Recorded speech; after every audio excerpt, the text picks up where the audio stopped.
Wearing breathing apparatus correctly reduces the chances of firefighters sustaining an injury. And being able to don it quickly ensures firefighters are rapidly available for fire suppression or rescue. In this video, we revisit how to correctly don MSA Classic and Electronic CA/BA sets. This will reinforce what you've been taught in your BA course. And for those who began their time with CFA learning on Sabre Centurion or Draeger sets, we will revisit what was covered when you completed your conversion training when MSA BA sets were introduced. I now want to hand over to instructor Ken Walker that's going to step through how to correctly don breathing apparatus. So the first thing we'll do, remove the Velcros, take the face mask out of the bag, putting the bag in a locker so it does not fall on the ground. The left arm goes through the left shoulder strap, right arm goes through the right shoulder strap, stepping away, releasing the cylinder. Make sure the straps are not tangled. The chest strap is applied, making sure that the medium pressure line is outside the chest strap. Make sure the chest strap is not too tight, enabling exhalation of the chest. The neck strap from the face mask goes around your neck. Chest straps on. Lean forward, adjusting the shoulder straps. Waist strap on. Tucking any excess straps into the waist and shoulder straps. Place the demand valve in park. Turn the cylinder all the way on. Listen for audible leaks.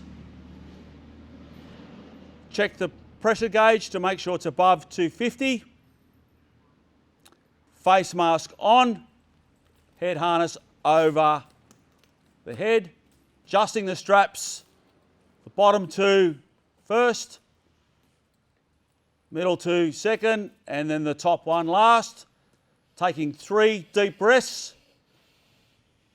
Holding the breath, listening for any leaks. So pulling the face mask away, make sure that it is positive pressure. Purge the demand valve. Placing the flash hood on. Helmet on.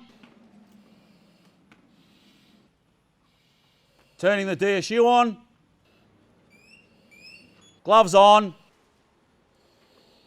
You then report to the BA control officer, remove your tally tag, get a briefing, proceed to the fire. The only difference for those brigades that have electronic sets is that the inbuilt DSU is in the assembly and it activates when you turn the cylinder on all the way.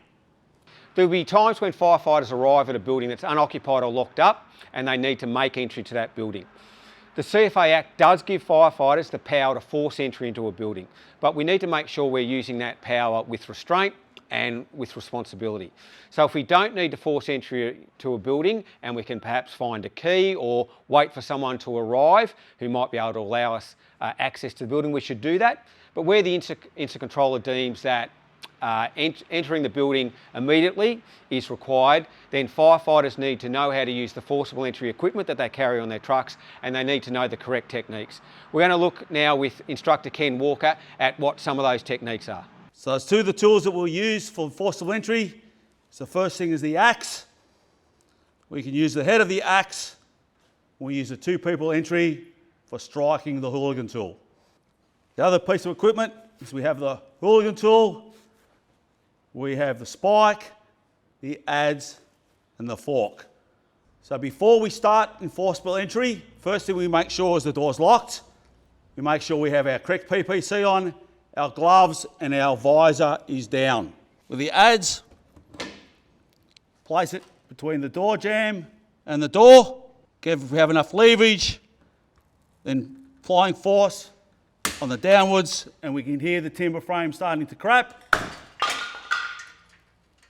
And the door opens. So this is the procedure for 2-person door entry. Applying the adze to the door frame, using the head of the axe to strike the head of the hooligan tool, and the commands are prepare to strike, then strike, Strike. forcing it in a little bit further, applying lever, opening the door. So an alternative method for opening doors is to use the fork of the Halligan to try and create the gap between the door and the frame itself. As you can see here, the fork is going in between the door and the frame, and if we now strike that fork, or the back of the Halligan, you can see now that the door is separating from the frame, and there isn't all that much force going into it. Now if the Halligan operator walks into the door, and a couple more strikes,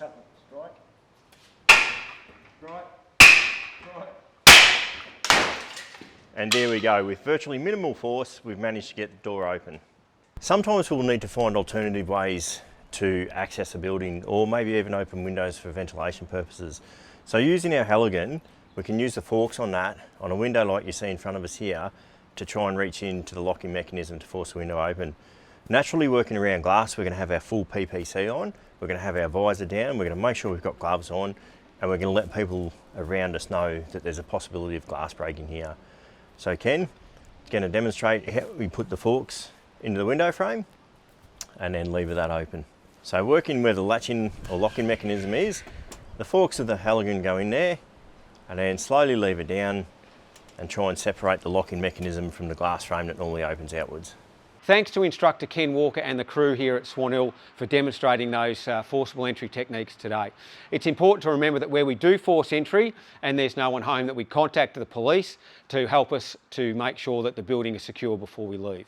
Hope you found this video really useful, and remember, never stop learning.